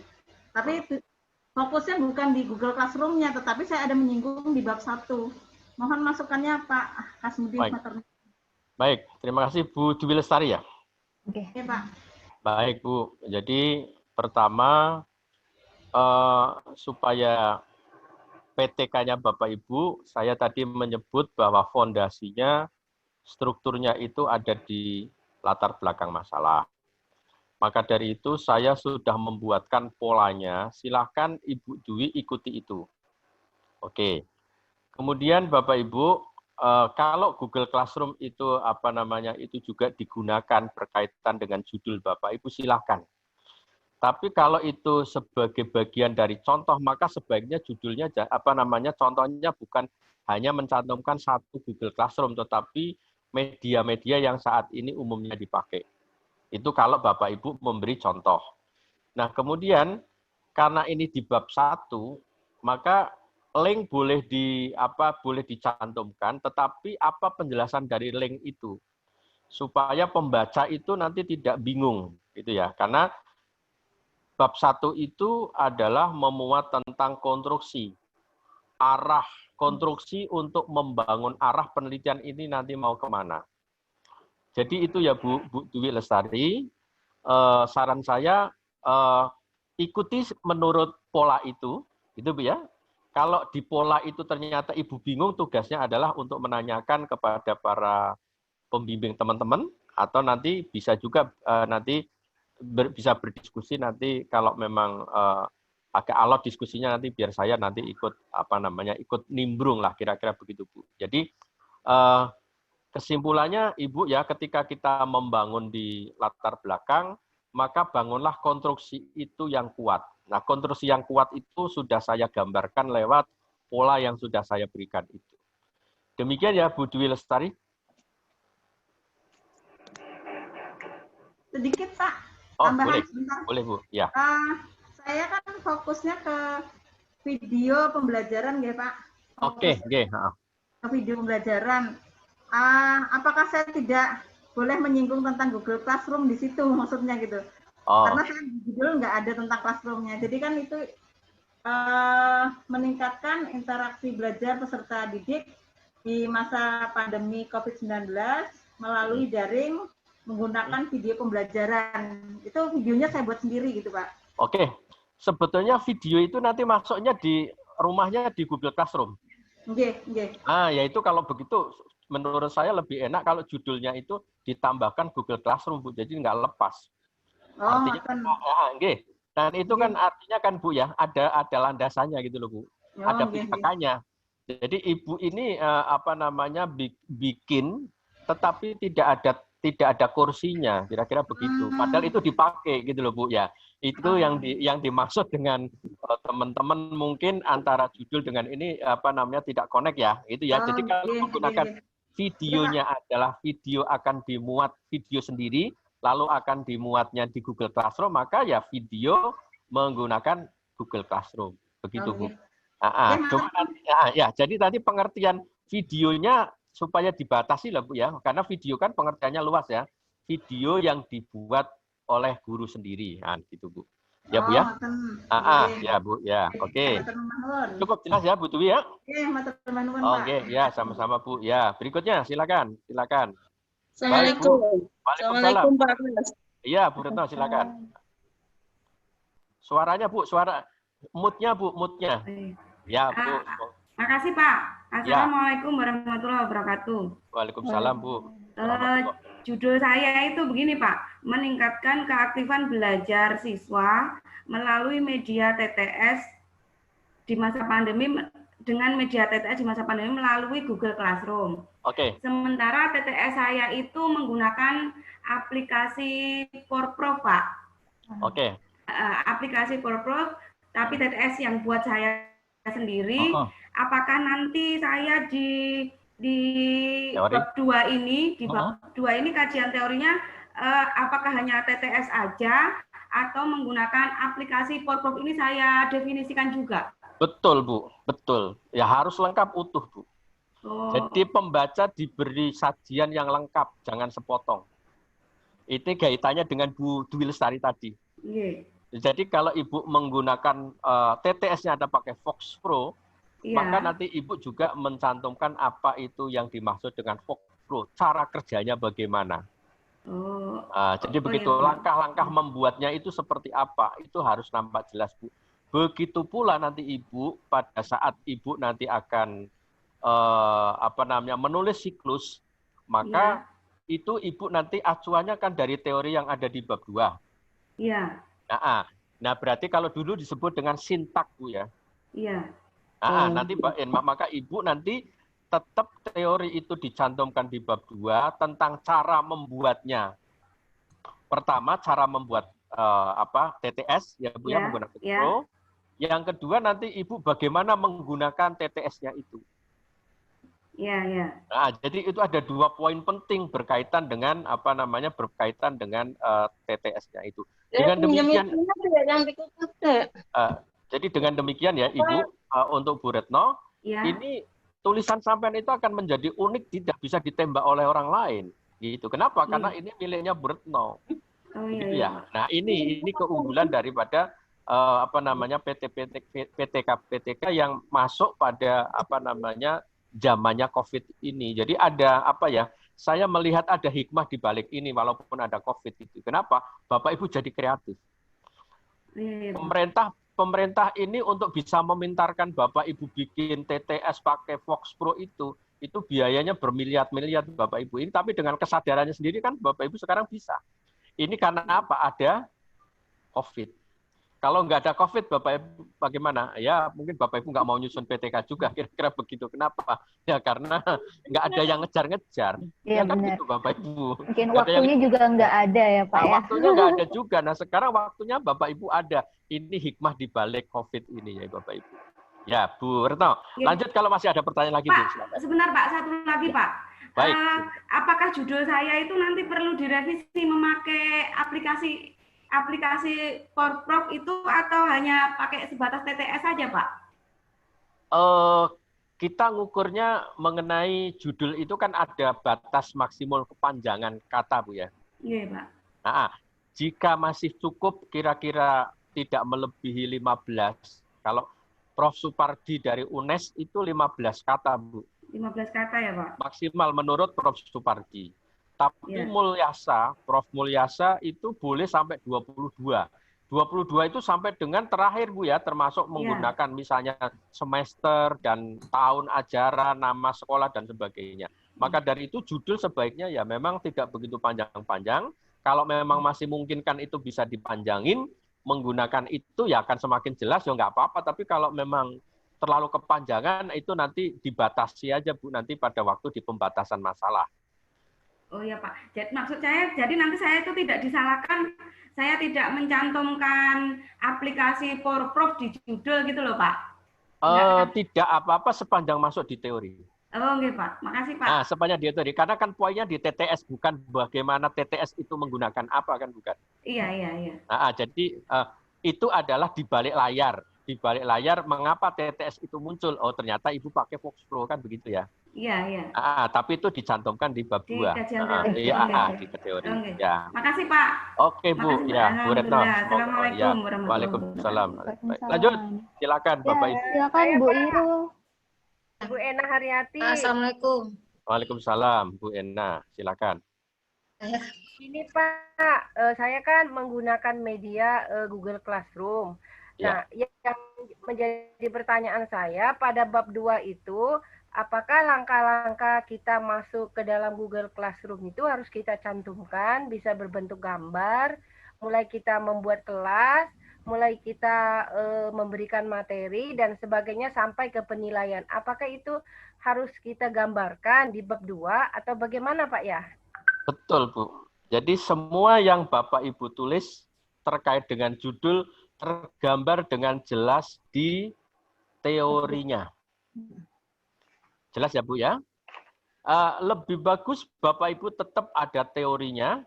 Setelah ada teorinya, berikutnya Bapak Ibu bisa membuat satu gambar alur ya, gambar alur penggunaan Google Classroom yang bisa dimuat di kesimpulan pada teori itu. Jadi intinya begini loh Bapak Ibu, mudahkanlah para pembaca itu untuk tidak bertanya-tanya. Sajikan tulisan itu lengkap, tidak berbelit-belit.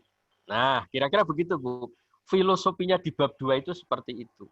Sehingga Bapak Ibu memastikan bahwa kalau ada teori yang belum cukup, ya ditambahi supaya apa? Pembaca itu bisa betul-betul layani dengan sebaik-baiknya. Begitu, Ibu. Monggo, silakan lagi. Masih ada lagi, Ibu. Ya. Bu Irul tadi sudah mau bertanya. Oh, Bu Irul, silakan. Terima kasih. Oke. Baik, Pak. Assalamualaikum warahmatullahi wabarakatuh. Assalamualaikum. Saya sedikit terus terang aja Pak, saya belum pernah nulis PTK. Saya sedikit kebingungan, ini agak keluar dari yang topik tadi. Misalkan ini kita sudah nulis bab 1, bab 2, dan seterusnya. Namanya PTK kan penelitian ya Pak ya. Seandainya penelitian kita itu ternyata gagal, itu bagaimana Pak? Apa kita harus mesti ulang lagi dari judul baru atau bagaimana? Gagalnya di mana? Misalkan kita, contoh ini, contoh tadi misalkan meningkatkan interaksi belajar dengan cara misalkan TTS seperti misalkan tadi ya contohnya. Misalkan. Ternyata setelah kita pakai cara itu interaksi anak tetap aja tidak berubah atau tetap pasif. Itu apakah kita harus mengulang lagi dari judul awal atau bagaimana Pak? Ya, baik. Ibu, jadi kan Ibu pada waktu Ibu mencantumkan judul ini, maka sebaiknya kan Ibu sudah, bukan judul dilahirkan karena meraba-raba, tapi judul itu kita hasilkan karena kita membaca punya orang lain. Kita membaca judul punya orang lain, judulnya ada dari jurnal-jurnal itu, setelah jurnal-jurnal itu disusun, kemudian kita bisa mengambil kesimpulan-kesimpulan, maka itu akan menghasilkan judul Ibu yang baru. Itu disebut dengan gap research, ya itu Bapak Ibu. Nah, maka dari itu, dengan itu, maka kemungkinan gagal itu kecil. Tapi kalau misalnya terjadi gagal, apakah itu harus diulang? Sebentar dulu, Bu. Penelitian PTK itu kan tidak seperti penelitian kuantitatif. Begitu nyebar kuesioner, kemudian nanti diolah datanya, setelah datanya nanti signifikannya berapa, oh ini tidak signifikan berarti gagal, nggak sesuai dengan hipotesa, kan tidak begitu. Karena proses di PTK itu Bapak Ibu nanti di bab 3 Bapak Ibu akan ketemu dengan siklus. Siklus itu dilakukan dengan 4 tahap, perencanaan, pelaksanaan, pengamatan, lalu refleksi. Nah disitulah Bapak Ibu siklusnya kan tadi minimal ada 2 atau bisa Bapak Ibu nanti lakukan sampai 3 kali. Nah kalau Bapak Ibu melakukannya, misalnya di siklus pertama ternyata kurang begitu antusias anak-anak, maka Bapak Ibu ada refleksi. Ada temuan-temuan, kenapa kok anak-anak ternyata kok nggak antusias ya? Apakah saya ada yang salah? Karena gitu. Nah, disitulah namanya refleksi. Maka dari itu nanti Bapak Ibu ketika Bapak Ibu nanti mengambil data, ini kan harus ada observer sebagai wasitnya. Apakah memang benar-benar Bapak Ibu sudah melakukan ini dengan benar-benar apa tidak? Jadi itu ya Ibu ya. Jadi Bapak Ibu jangan jangan pesimis di awal gitu ya. Karena apa? Ini perjalanan belum selesai. Yang Bapak Ibu tulis juga belum sampai ke sana. Jadi sebaiknya judul itu ketika Bapak Ibu sudah pastikan iya bahwa judul ini saya yakini bisa, maka Bapak Ibu pastikan bahwa judul ini di backup dengan teori-teori yang cukup. Teori-teori yang saya maksud diantaranya adalah dengan menggunakan jurnal-jurnal itu tadi. Dengan menggunakan jurnal-jurnal itu, maka ibu-ibu semuanya, Bapak Ibu, maka akan menemukan sesungguhnya bahwa para pendahulu kita yang sudah memuat jurnalnya dipublish itu, mereka terjadi peningkatan, walaupun peningkatannya adalah tidak sama, tidak seragam gitu. Jadi kalau Bapak Ibu itu menggunakan acuan yang ada di jurnal, maka sudah barang tentu Bapak Ibu tidak usah khawatir itu nanti bagaimana kalau terjadi kegagalan. Jadi itu ya. Jadi disinilah Bapak Ibu nanti peran pembimbing itu supaya itu tidak terjadi. Maka bagaimana? Tapi ya kita namanya peneliti harus tetap jujur. Tidak boleh Bapak Ibu merekayasa data, kemudian akhirnya itu berhasil. Nggak boleh, karena apa? Para penilai angka kredit itu cerdas juga, pinter juga Bapak Ibu. Jadi hati-hati dalam konteks ini ya Bapak Ibu. Ya, itu penjelasan dari saya ya Bu. Makasih Pak. Oh iya Bu, ya, ya. Ini Bu Wahyu ya? Siapa? Bu Nur Farida Pak. Oh, Bu Nur Farida ya. Jadi begitu Bu Nur ya. Jadi nggak usah pesimis. Kuatkan di teorinya. Kalau teorinya kuat nanti akan akan dijalankan dengan efektif ya, nanti terutama dalam pengambilan data di siklus itu. Lanjut silakan. Ya. Silakan Bapak Ibu yang mau tanya. Mungkin satu penanya terakhir ya, Pak. Ya, silakan. Mengingat waktunya. Ya. Ya. Silakan, siapa yang mau tanya?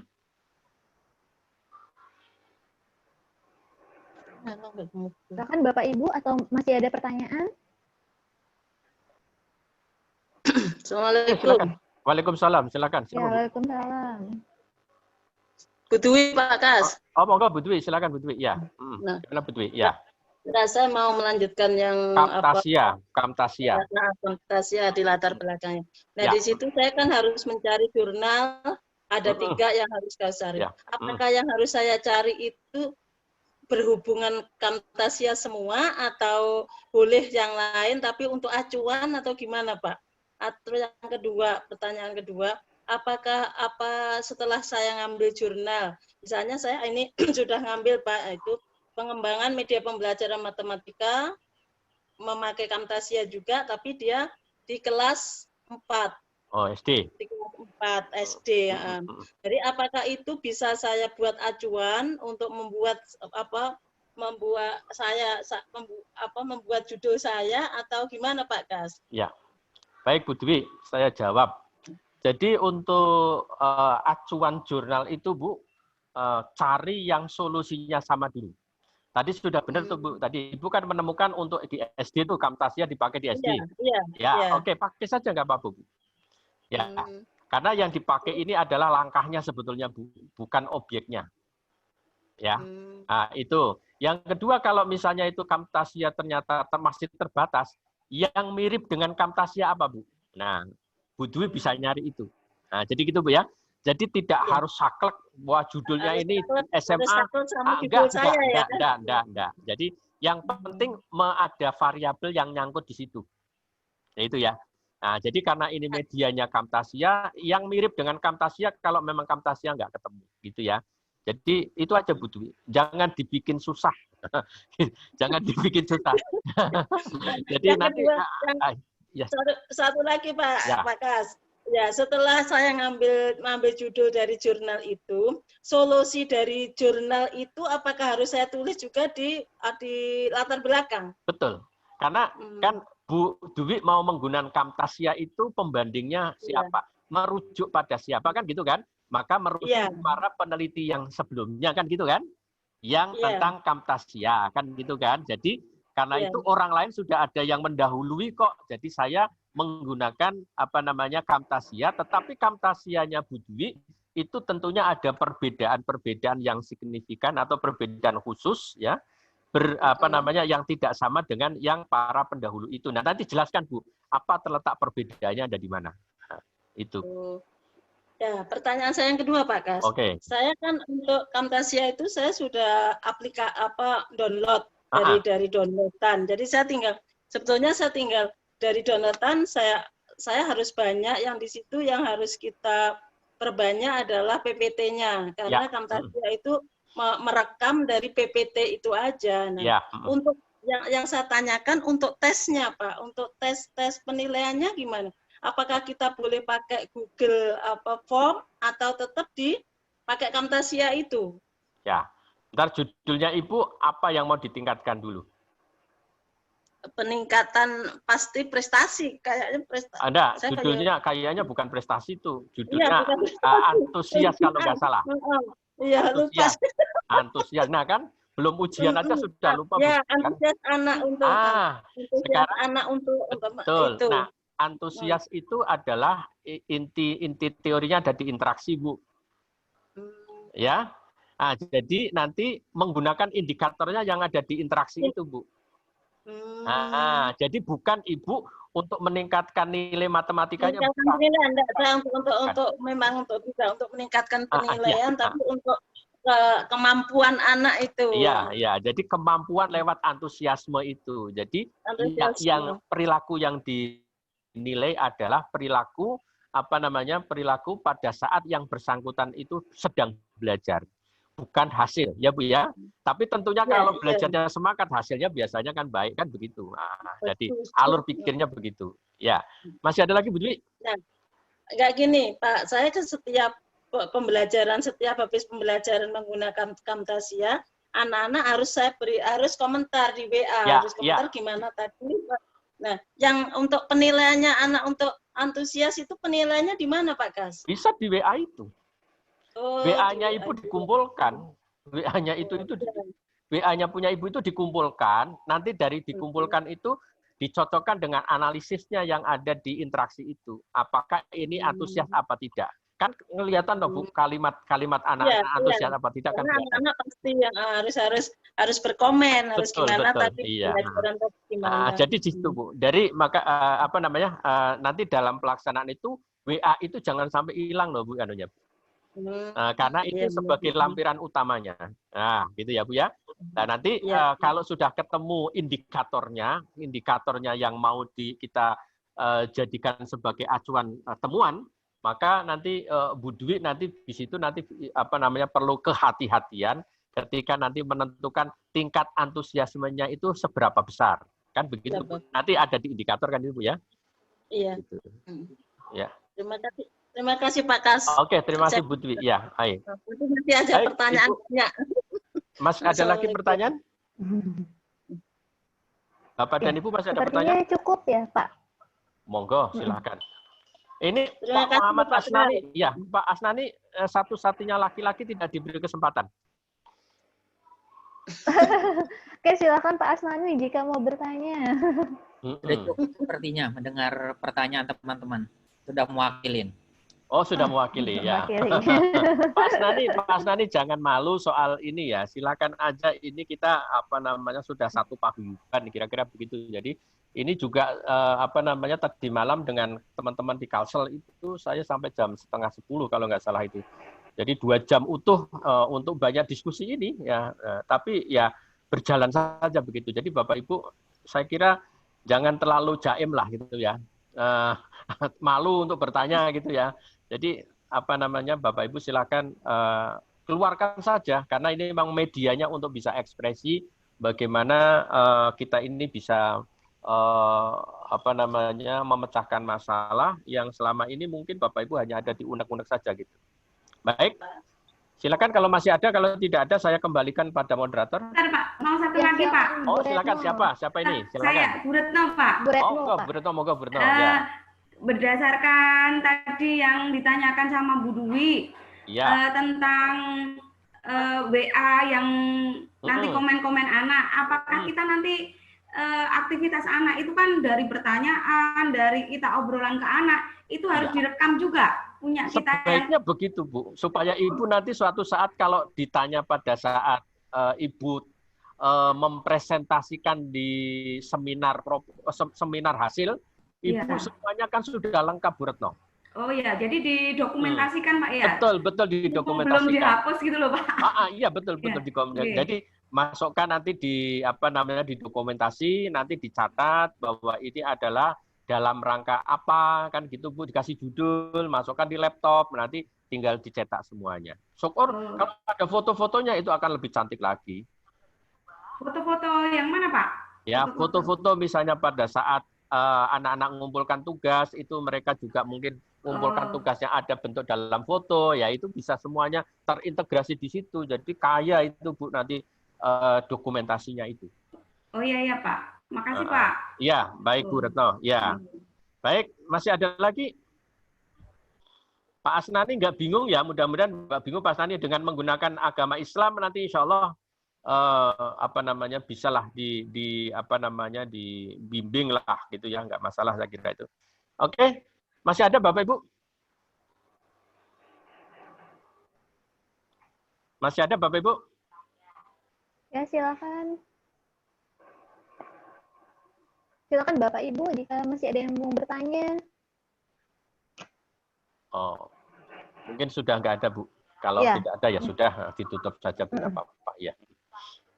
Baik Pak.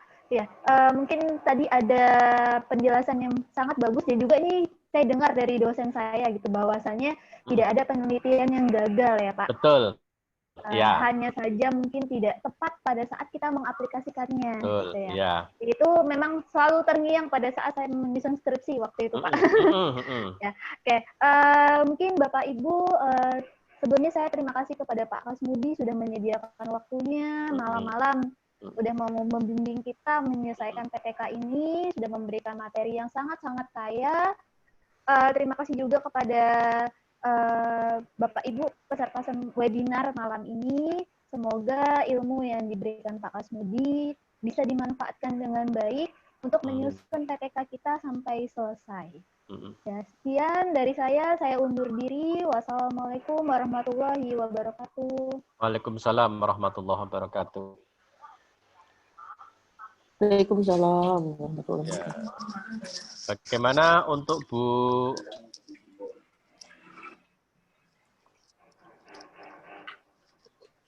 ini ibu inisiator, bagaimana Ibu inisiator? Ada yang perlu disampaikan Ibu inisiator? Ya, silakan Bu Sulis.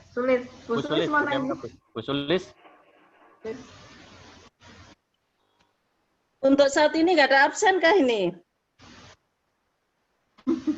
Oh. Iya, ya. Ini kalau direkam akan menjadi absen juga Bu Dwi. Nanti kalau ini pokoknya ini PTK-nya lengkap soal dokumentasinya itu. Baik Bapak Ibu, ada yang mau Ibu Sulis ada yang mau disampaikan Bu Sulis? Mikrofonnya silakan nyalakan. Mikrofonnya Bu, mikrofonnya Bu.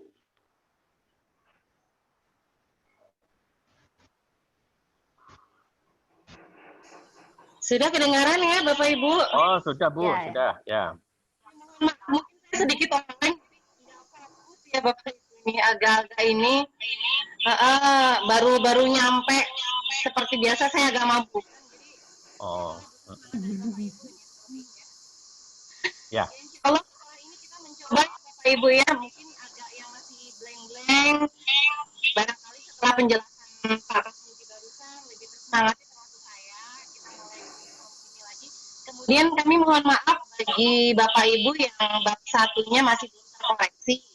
Insya Allah segera mungkin akan dikoreksi dengan Bapak Ibu. Ini masih dirapikan kembali administrasinya. Ya Pak Kasmudi nggih. Ya, nggih. Pelan-pelan yang sudah selesai berarti bisa lanjut ke ya. Monggo Pak Kasmudi bisa. Ya, Bu. Ya.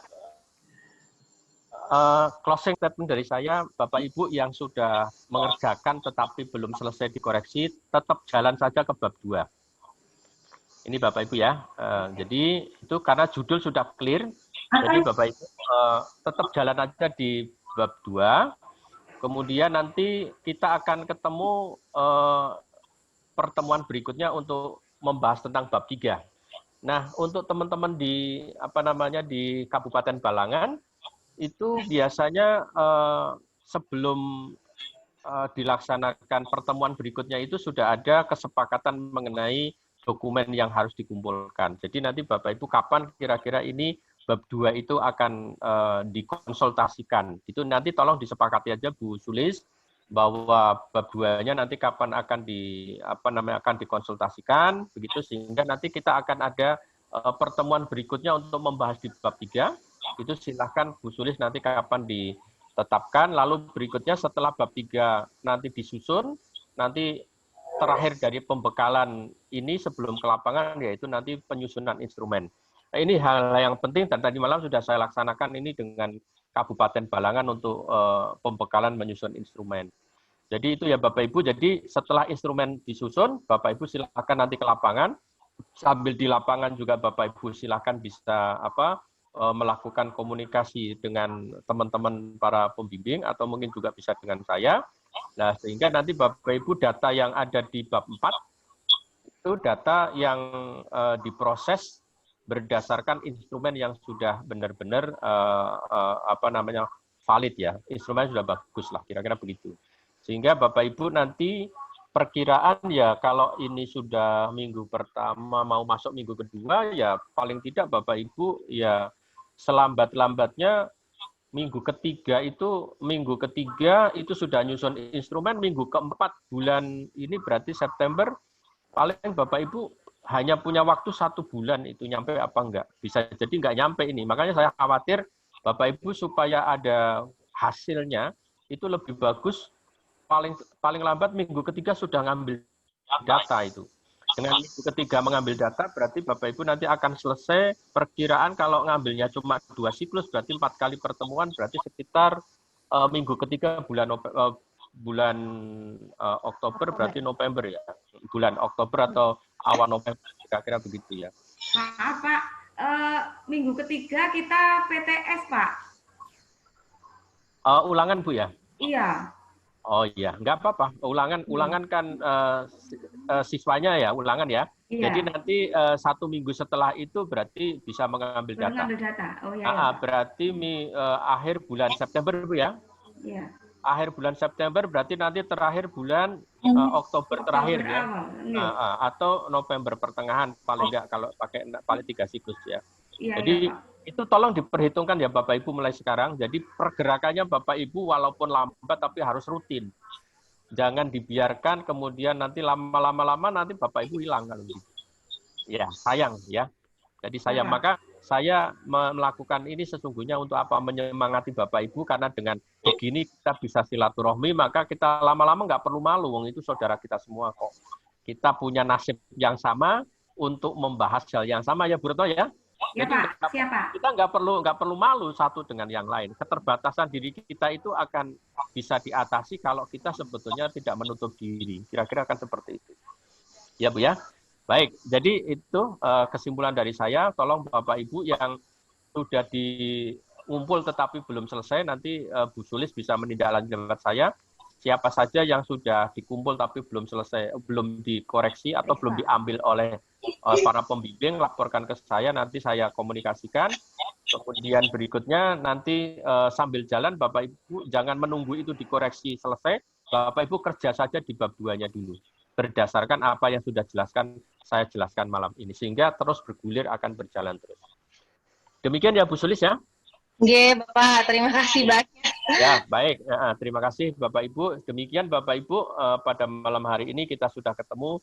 Saya mengucapkan terima kasih. Jaga kesehatan Bapak Ibu semuanya sehingga kita nanti bisa mewujudkan di akhir semester ini insya Allah PTK Bapak Ibu akan selesai dengan selamat dan nanti Bapak Ibu sebelum PTK-nya dinyatakan ya beres atau dinyatakan beres, maka Bapak Ibu nanti lakukan pertemuan terakhir itu dengan seminar hasil PTK masing-masing.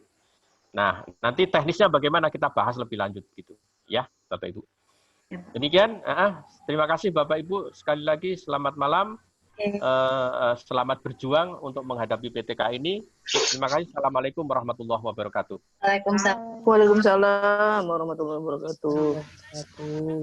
Yang fit ya buat kita apapun kondisinya selalu fit pokoknya untuk kita semua menjadi teladan insya Allah. Sedikit waktu. Monggo disampaikan karena ada beberapa hal yang mungkin Bapak Ibu merasa kesulitan tetapi malu. Misalnya di Google Classroom ya ada beberapa yang masih belum masuk kelas. Kemudian yang tadi sudah Bapak Asmudi sampaikan bahwa yang masih belum dikoreksi monggo sabar karena ini mengkomunikasikan yang jauh ini kadang ada kendala nggih. buat misalnya udah merasa yakin bab 1 langsung saja dikerjakan bab 2. Saya juga mohon maaf terkadang saya juga administrasinya kurang rapi. Ini sebentar saya pelan-pelan memperbaiki, bisa fokus. Jadi saya bisa teman-teman yang sudah aktif dan tidak aktif ya. Yang tidak aktif setelah saya komunikasikan ternyata ada yang mundur dengan beberapa alasan. Jadi mungkin peserta kita juga berkurang. Oke, mungkin itu saja. Jika ada pertanyaan bisa kita tutup ya Bu Dini ya. Tadi sudah ditutup ya Bu Dini? Bu, mungkin ini saya mau sampaikan sedikit Bu. Jadi kan saya tes CPNS cuman tidak guru. Memang karena basicnya saya tidak guru gitu kan Bu. Jadi saya mengambil analis keuangan di Pemkot. Nah, apakah saya masih boleh melanjutkan PTK ini? Karena kan hubungan saya dengan sekolah sudah dekat gitu ya. Jadi kalau mau melakukan penelitian sih tidak mengapa dari kepala sekolahnya. Itu gimana Bu? Boleh kah atau gimana? Boleh aja, enggak apa-apa. Iya. Baik-baik Pak, insya Allah bisa laksanakan. Bu yang Iya, betul. Saya dan teman-teman iya. kita butuh. Terus terang saya kemarin 2 hari di Samarinda, 2 hari juga saya mengurus PAK ya Bapak Ibu yang PNS barangkali. Jadi untuk tahun ini banyak sekali kegiatan-kegiatan yang memang kita butuh pengembangan untuk naik pangkat, contohnya adalah PPK. Jadi kalau saya kayak webinar segala macam itu mungkin tidak masuk penilaian, tetapi kalau PTK ini luar biasa dan kita bersyukur pada saat orang-orang jujur saja Pak Kasmudi, kemarin ada beberapa peserta yang ingin ikut ya, tetapi karena kita sudah berjalan, akhirnya mereka tidak bisa ikut. Sedangkan mereka butuh gitu loh. Nah sekarang kita yang sudah berada di sini, kenapa kita mau mundur gitu loh. Jadi sangat disayangkan, apalagi dengan Pak Kasmudi yang luar biasa, dengan kondisi yang lain udah siap gitu loh. Kenapa kita mau mundur? Kalau saya mundur, ya ini lagi lah semangatnya, karena di luar sana banyak yang mau ikut tapi tidak bisa karena udah berjalan. Oke, mungkin kita sudah menutup kasihan.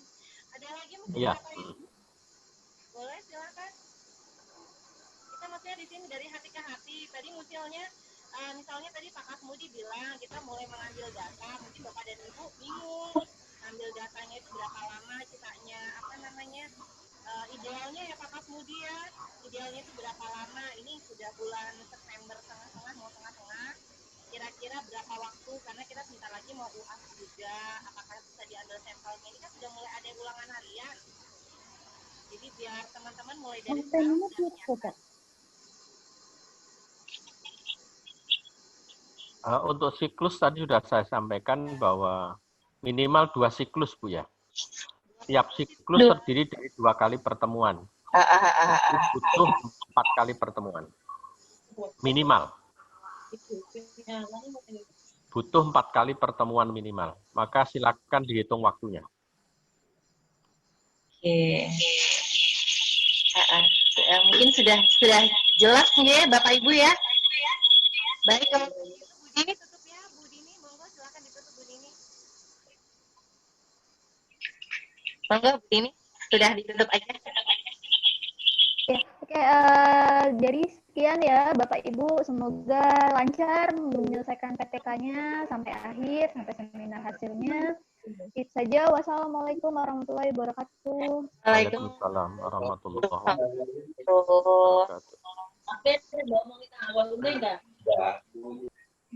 So